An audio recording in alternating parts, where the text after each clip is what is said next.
Hello, नमस्कार, सत श्री अकाल, आदाब। आप सभी का स्वागत है आपके अपने YouTube channel preparing for board exams में। दोस्तों, आज हम फिर आपके समक्ष पेश हुए हैं एक नई कहानी लेकर। क्या बहादुर नाम की कहानी, जो कक्षा 12 में हर वर्ष पूछी जाती है, 11th 12th में हर वर्ष पूछी जाती है। इसमें 2 प्रकार के प्रश्न पूछे जाते हैं। एक में आपसे पूछ लिया जाएगा कि बहादुर कहानी का सारांश अपने शब्दों में लिखिए। तो पहला प्रश्न आपका ये बनेगा कि बहादुर कहानी का सारांश अपने शब्दों में लिखिए। और दूसरा प्रश्न आपका ये बनेगा कि बहादुर कहानी से कवि का क्या उद्देश्य था, क्या लोगों तक वो संदेश पहुंचाना चाहता था, इसके बारे में लिखिए। तो पहला प्रश्न आपका क्या है कि कहानी बहादुर के सारांश को अपने शब्दों में लिखिए। तो अगर आपने इस कहानी को पढ़ रखा है तब तो बहुत ही अच्छी बात है, और अगर आपने नहीं पढ़ रखा है तो कोई बात नहीं, आप इस पूरे वीडियो को देखिए शुरू से लेकर अंत तक। आपको कहानी समझ में आ जाएगी, कहानी में था क्या और हमको कैसे लिखना है। तो अगर कहानी की बात करें तो इसमें कहानी में एक बहादुर नाम का एक लड़का है जिसके बारे में बताया गया है। तो यहाँ पे अगर देखें तो ये पूरा प्रश्न जो है, ये देखिए 2011 से लेकर 2020 तक कोई भी ऐसा वर्ष नहीं है जिसमें नहीं आया हो, ये सभी वर्षों में आया हुआ प्रश्न है। तो दोस्तों, शुरू करते हैं इस कहानी को।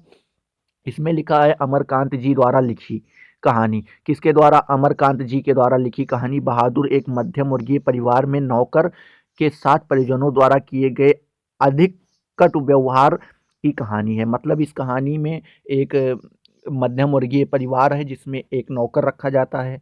नौकर क्यों रखा जाता है? क्योंकि एक आदमी है जिनकी पत्नी, अभी हम आपको बताते हैं, पूरी कहानी यहाँ पे बताई जाएगी। तो उनकी पत्नी के जिद के वजह से वहाँ पे नौकर रखा जाता है, क्योंकि उनके रिश्तेदार सभी लोग अमीर हैं और अमीरों के यहाँ उनके यहाँ नौकर थे। तो वह देखकर वो अपने यहाँ भी रख लेती है। फिर वो नौकर बेचारा उनके यहाँ सारा काम करता है, सभी काम वो करता है। कुछ दिन तक तो वो लोग अच्छा व्यवहार करते हैं। फिर क्या करते हैं, उसके साथ गाली गलौज मार पीट, फिर उसके बाद उसको चोरी भी लगा देते हैं।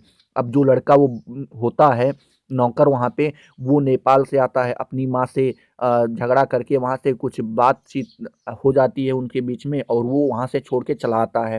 तो यहाँ पे आता है, फिर उसके साथ वही व्यवहार होता है।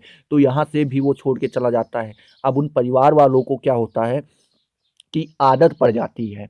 क्या पड़ जाती? आदत पड़ जाती। जैसे आपके यहाँ समझो, आपके यहाँ कोई नौकर आ जाए, अब आपका सारा काम करने लगे, फिर आपको क्या हो जाएगी, उसकी आदत पड़ जाएगी। आप यही तो कहोगे, रामू रामू ये कर लो, रामू वो कर लो, रामू ये ले आओ, पानी ले आओ, खाना ले आओ, कपड़ा ले आओ, बर्तन ले आओ, ये ले आओ, वो ले आओ, फलान ले आओ, धमाक ले आओ, सब कुछ आप कहते रहोगे। तो उन लोगों को भी क्या हो गई, आदत पड़ गई दोस्तों। जब आदत पड़ जाती है फिर वो छोड़ के चला जाता है। जब उनके साथ उसके साथ दुर्व्यवहार, आपके साथ ही अगर कोई दुर्व्यवहार करे तो आपको पसंद आएगा? बिल्कुल पसंद नहीं आएगा। तो एक बात आप ध्यान रखना, आदमी गरीब हो या फिर अमीर, आदमी दो तरह के होते हैं। एक होते हैं गरीब, एक होते हैं अमीर, और एक होते हैं माध्यम, बीच में भी होते हैं, तीसरे भी होते हैं, जिसे हम क्या बोलते हैं, अ, माध्यम परिवार से हैं ये। और एक होते हैं अमीर जिनके पास बहुत पैसा होता है, और एक होते हैं बेचारे गरीब जिनके पास खाने के लिए किसी तरह से व्यवस्था हो पाती है। ठीक है? तो अब आदमी चाहे वो गरीब हो और चाहे अमीर हो और चाहे मध्यम वर्गीय हो, सभी का जो मान सम्मान स्वभाव और अपने आप में जो अकड़ होती है, आदमी का जो अपना स्वभाव होता है, जो अपना मान होता है, जो सम्मान होता है, सभी का क्या होता है, इक्वल होता है। वो गरीब और अमीर देख के घट्टा बढ़ता बिल्कुल नहीं है। तो उसके साथ जब ये लोग गलत व्यवहार करते हैं तो वो घर छोड़ के चला जाता है। फिर वो लोग ढूंढने की कोशिश करते हैं। इसी पर पूरी ये कहानी आधारित है। तो क्या लिखा है अमरकांत जी द्वारा? किसने लिखा था इसे? अमरकांत जी ने लिखा था। एक मिनट। हाँ, अमरकांत जी द्वारा लिखित है। कहानी बहादुर एक मध्यम वर्गीय परिवार में नौकर के साथ परिवारजनों द्वारा किए गए कटु व्यवहार की कहानी है। मतलब एक नौकर है, उसके ऊपर वो लोग कटु व्यवहार करते हैं, गाली गलौज मारपीट ये सब करते हैं। उसी पर ये पूरी कहानी दी हुई है। लेखक ने स्वयं को कहानी का पात्र बताते हुए कहानी की आत्म आत्म कथा एक मिनट। लेखक ने स्वयं को कहानी का पात्र बताते हुए आत्मकथात्मक रूप से रचना की है। मतलब खुद को वो क्या कर रहा है, लेखक ही खुद को उस कहानी का पात्र बता रहा है। अपने से संपन्न रिश्तेदारों के घर में घर नौकर द्वारा जुटाई सुविधा एवं शान को देखकर लेखक की पत्नी निर्मला स्वयं भी एक नौकर रखना चाहती है। लेखक की पत्नी किसकी, अमरकांत जी की एक पत्नी है जिनका नाम निर्मला है। वो जब अपने रिश्तेदार में जाती हैं तो रिश्तेदार उनके सारे काफ़ी ज़्यादा अमीर हैं और अमीर होने के कारण उनके यहाँ नौकर रखे हुए हैं। तो नौकर के द्वारा शान सुविधा ये सब देखने के बाद वो भी अपने घर में क्या करना चाहती हैं, एक नौकर रखना चाहती हैं। बहादुर नेपाल का एक 12 से 13 साल का लड़का है। देखिए, बहादुर नेपाल का 12 से 13 साल का एक लड़का है जो अपनी माँ के दुर्व्यवहार से तंग आकर, मतलब अपनी माँ के दुर्व्यवहार से मतलब क्या, उसके साथ कुछ वो उटपटांग कार्य करती रही होंगी। तो जो उनकी माँ, तो उसीलिए वो क्या किया, वहाँ से तंग आकर घर छोड़ के वो चला गया। देखिए, घर छोड़कर शहर चला जाता है, मतलब वो कहाँ चला जाता है, शहर चला जाता है। और निर्मला के परिवार में नौकर रख लिया जाता है, मतलब निर्मला जो ये अपने अमरकांत जी हैं, उनकी पत्नी का नाम निर्मला है, तो इनके घर में ये क्या हो जाता है, नौकर रख लिया जाता है। निर्मला और उसका परिवार बहादुर के प्रति पहले अच्छा व्यवहार करते हैं, मतलब ये लोग शुरू में जब नौकर पा जाते हैं, काम उनका होने लगता है, तो ये लोग क्या करते हैं, उसके साथ एक अच्छा व्यवहार करते हैं, उसके खाने पीने की अच्छी चीज़ें देते हैं, बातचीत अच्छे से करते हैं, हर चीज़ पहनने ओढ़ने के लिए, रहने के लिए, हर चीज़ सब कुछ सर सुविधा उसको देते हैं, ठीक है, देते हैं। परंतु धीरे-धीरे कठोरता बरतने लगते हैं। फिर वो क्या करते हैं कि धीरे-धीरे करके उनके व्यवहार में परिवर्तन आने लगता है। पहले तो उसको बहुत अच्छा मानते हैं, अपने घर के बच्चे की तरह मानते हैं। फिर क्या होता है, इनके व्यवहार में धीरे-धीरे परिवर्तन आने लगता है। वह घर का सारा कार्य करता है, मतलब कोई ऐसा कार्य नहीं बचता जो वो नहीं करता हो, पूरा कार्य वो घर का करता है। इसके बावजूद उसके साथ गाली-गलौज से मार-पीट तक नौबत आ जाती है। मतलब वो बेचारा घर का पूरा काम कर भी रहा है, उसके बाद भी उसके गाली गलौज मार पीट तक की नौबत आ जाती है। मतलब कुछ ना कुछ उसको बताते रहते हैं, तुमने ये गलत किया, वो गलत किया, ये वो, झूठी चोरी का इल्ज़ाम लगाकर, देखो यहाँ पे लिखा है झूठी चोरी का इल्ज़ाम लगाकर उसे अपमानित किया जाता है। मतलब कि उसको पहले तो गाली गलौज तक तो भी ठीक था, उसके बाद उसको झूठी चोरी भी लगाई जाने लगती है कि तुमने ये यहाँ पे पैसे खा लिए, वहाँ पे पैसे खा लिए, और पीटा जाता है। फिर उसके बाद जब उसको चोरी लगाते हैं, उसके बाद फिर उसको क्या किया जाता है, पीटा जाता है। अंततः बहादुर घर छोड़ के चला जाता है। क्या होता है कि बहादुर जो है, वो जब इन सब से ऊब जाता है, अपने घर से भी इसी कारण से भगा था, तो यहाँ से भी क्या करता है, घर छोड़ के चला जाता है। अब परिवार के सभी सदस्य उसे ढूँढते हैं, मतलब क्या करते हैं, परिवार के जितने भी सदस्य वहाँ पे होते हैं, वो सभी लोग उसको ढूँढने का प्रयास करते हैं। क्यों करते हैं? क्योंकि उसके कारण सब आराम के आदी हो चुके हैं। मतलब वो जब सब पूरा काम कर रहा था, तो किसी को काम करने की ज़रूरत नहीं थी और सबको क्या लग चुकी थी, लत लग चुकी थी, ना काम करने की, सभी आलसी हो चुके थे। बहादुर को उपयोगिता देखकर वे सभी अब अपना घरेलू कार्य करने से घबराते हैं। मतलब घर बहादुर जो है वो पूरा कार्य करता था, उसके इस कार्य को देखकर वो क्या कर रहे हैं, अब खुद नहीं करना चाहते, क्योंकि वह कार्य कौन करता था, बहादुर करता था। बहादुर तो है नहीं तो खुद करना पड़ेगा, लेकिन वो लोग वो भी नहीं करना चाहते हैं। बहादुर के घर छोड़ जाने पर वे सभी पश्चाताप करते हैं, मतलब जब वो घर छोड़ के चला जाता है, तब उन लोगों को समझ में आता है कि यार ये तो गलत हो गया, मतलब बेचारा पूरा काम भी कर रहा था और हम लोगों ने उसको झूठी चोरी भी लगाई, काम गाली-गलौज, मारा-पीटा भी, तो वो क्या किया, घर छोड़ के चला गया। अब इस चीज़ का उन्हें पश्चाताप होता है, अब बताओ काम कौन करेगा? इस बात का उन्हें घबराहट भी होती है तथा अच्छा व्यवहार करने की सोचते हैं, मतलब सोचते हैं अगर इस बार वो लौट आया, तो इस बार हम उसके साथ अच्छा व्यवहार करेंगे, वो सब कुछ जो गलती हुई है, वो दोबारा नहीं करेंगे। परंतु अब पछताए होत क्या, जब चिड़िया चुग गई खेत। मतलब ये तो कहावत आ गई कि अब पछताए होत क्या, जब चिड़िया चुग गई खेत। मतलब जब अब पहले तो आप खेत में गए नहीं, जब चिड़िया सब कुछ चुन गई, तो अब फिर पछताने से क्या होगा, मतलब आपने सब कुछ पहले ही बिगाड़ दिया है, तो पछताने से कोई फायदा मिलेगा, नहीं मिलेगा, क्योंकि आपने तो सब कुछ गड़बड़ कर दिया है। बहादुर में सहनशीलता और स्वाभिमान की भावना कूट-कूट कर भरी हुई थी। मतलब बहादुर के अंदर सहनशीलता, मतलब सहन करने की क्षमता, और उसके बाद क्या, स्वाभिमान। स्वाभिमान मनुष्य, हर मनुष्य के अंदर होता है, वो गरीब हो, अमीर हो, कैसा भी हो, किसी भी जाति का हो, कैसा भी हो, मनुष्य है, तो हर व्यक्ति के अंदर क्या है, अपना स्वाभिमान होता है, और उसके अंदर वो चीज़ क्या थी, कूट-कूट के भरी हुई थी। इसी के कारण वह क्या है, उसके इसी चरित्र के कारण यह कहानी में हमें प्रिय है। तो आपको बताना था कि यहाँ पे आपको कैसी लगी कहानी, तो इसी तरह से आप क्या बताएंगे कि इसी कारण वह इसी चरित्र के कारण यह कहानी में हमें प्रिय है। तो आपका पहला प्रश्न कंप्लीट हुआ। अगर आपसे अब पूछा जाएगा कि बहादुर कहानी से आप क्या समझते हैं या बहादुर कहानी का सारांश अपने शब्दों में लिखिए, तो पहले प्रश्न का उत्तर आप बड़े आराम से दे ले जाएंगे। ठीक है दोस्तों, तो इसी तरह से अगले प्रश्न की बात करें। अगला प्रश्न आपका क्या है कि उसमें आपसे पूछा जाएगा कि बहादुर कहानी में लेखक के उद्देश्य को स्पष्ट कीजिए। लेखक के उद्देश्य को स्पष्ट कीजिए, वह क्या संदेश देना चाहता है इसके बारे में आप बताइए। तो अगर आप ध्यान से देखें तो बहादुर कहानी की ये भी जो है, कोई भी ऐसा वर्ष नहीं बचा जिसमें वह ना आया हो। 2011, 12, 13, 14, 15, 16, 17, 18, 19, 20 और 21 में भी आएगा। दोनों में से एक को आना एकदम तय है। ठीक है, तो आपको दोनों तैयार रखना है।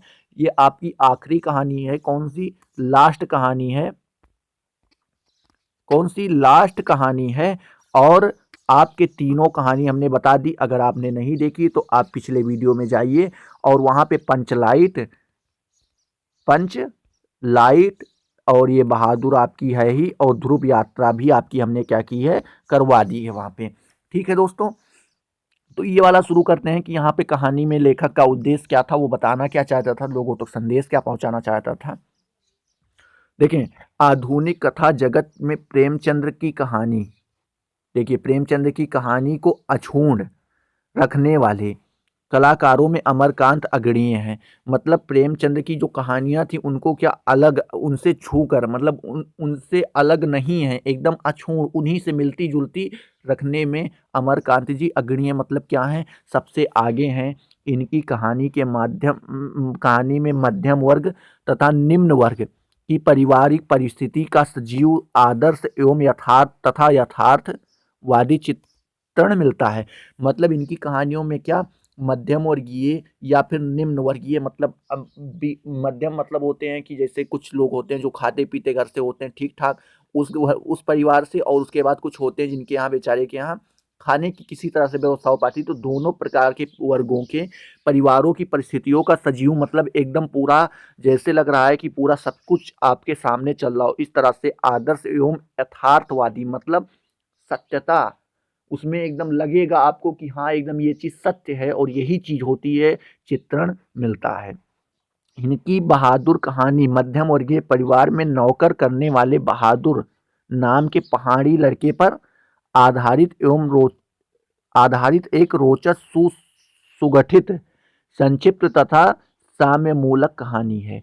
मतलब इसमें कहानी में जो इन्होंने बताया है, इसमें एक नौकर है मध्यम वर्गीय में बहादुर नाम का, जो पहाड़ी लड़का है, उस पर आधारित ये पूरी कहानी है। ठीक है, इसमें बताया गया है मात्र पूंजीपति ही श्रम का शोषण नहीं करते, वरन सामान्य मध्य वर्ग भी इस कुकृत्य से पीछे नहीं है। मतलब इसमें, इस कहानी में ये बताया गया है कि जरूरी नहीं कि अमीर लोग ही नौकर का, श्रमिकों का शोषण करते हों। यहाँ पे मध्यम वर्गीय के साथ अगर भी ऐसा कोई सिचुएशन बनती है तो वो भी इस कुकृत्य से पीछे नहीं, ये भी इन लोगों से कम नहीं है। इस कहानी का उद्देश्य समाज में उत्पन्न वर्ग संघर्ष को मानवीय सहानुभूति द्वारा समाप्त करने का संदेश देना है। मतलब इस कहानी में क्या किया गया है, समाज में उत्पन्न वर्ग संघर्ष, मतलब क्या, किसी गरीबता के संघर्ष को मानवीय सहानुभूति द्वारा, मतलब हम लोगों के खुद के सहानुभूति द्वारा समाप्त करने का संदेश देना है। शोषितों के प्रति मानवता एवं प्रेम का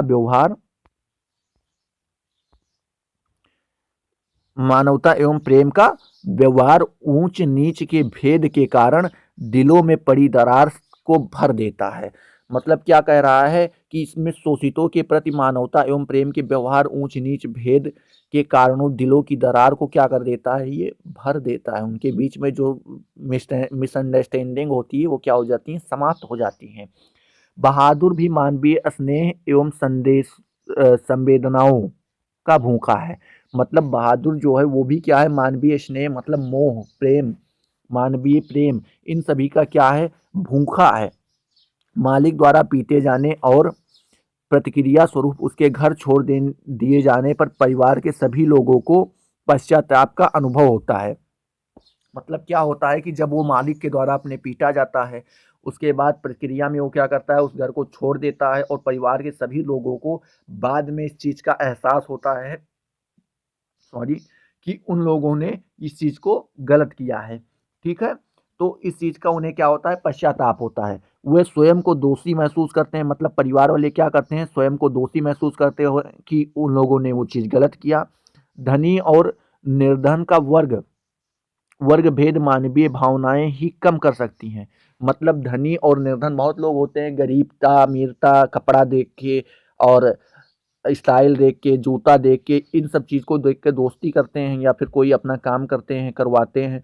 तो इन चीज़ों को क्या करना है, इन चीज़ों को मानवीय भावनाएं, मतलब आदमी की सोच ही इसको ख़त्म कर सकती है, मनुष्य की सोच ही इसको ख़त्म कर सकती है। ये मनुष्य की सोच में बैठा हुआ है, इसको केवल मनुष्य की सोच कर ख़त्म कर सकती है। लेखक का मुख्य उद्देश्य दोनों के हृदय का परिवर्तन है। मतलब क्या कह रहा है कि इसमें लोगों का लेखक का उद्देश्य क्या है कि दोनों के हृदयों में क्या हो जाए, परिवर्तन हो जाए और सबके प्रति सहानुभूतिपूर्ण व्यवहार बनाए रखने का संदेश देना है। मतलब क्या, कोई भी हो, अमीर हो या गरीब हो, कैसा भी हो, छोटा हो या बड़ा हो, हमें सबके साथ क्या सहानुभूति का व्यवहार बनाए रखना चाहिए। उसके बाद सभी को एक दूसरे के प्रति अपना प्रेम बनाए रखना चाहिए। यही लेखक इस कहानी में पूरा क्या संदेश देना चाहता है। ठीक है? तो आपके यहाँ पे देखिए दो प्रश्न अथवा करके, पहले एक ही प्रश्न मतलब अथवा करके अगर आ जाए तो आप दोनों को कर लेंगे। और कहानी अगर आपको और भी पढ़नी है अच्छे से तो इसको आप अपने कक्षा 10 की किताब में पढ़ सकते हैं, ओ कक्षा 12 की किताब में पढ़ सकते हैं। और ध्यान से सुनिएगा, इस कहानी में बहुत ही अच्छा, आप बहादुर कहानी पढ़िए, पंचलाइट पढ़िए, ध्रुव यात्रा पढ़िए, तीनों कहानी पढ़ने में आपको क्या आ जाएगी, मज़ा आ जाएगी। ठीक है दोस्तों? तो अगर आपको ये कहानी अच्छी लगी हो तो आप क्या कीजिए, अपने दोस्तों के पास शेयर कीजिए, अपने सहपाठियों के साथ शेयर कीजिए। और हमारे चैनल को क्या कीजिए, आप लोग यहाँ पे सब्सक्राइब करिए, यहाँ से सब्सक्राइब कर दीजिए, यहाँ से लाइक कर दीजिए और यहाँ से क्या कर दीजिए, शेयर कर दीजिए। और हमारे कमेंट सेक्शन में बताइए कि अगला वीडियो आपका किसके ऊपर हो, क्या बनाया जाए, उसी तरह से आपको आपके लिए अगला वीडियो आएगा। तो अगले वीडियो में मिलते हैं दोस्तों, तब तक के लिए जय हिंद, जय भारत।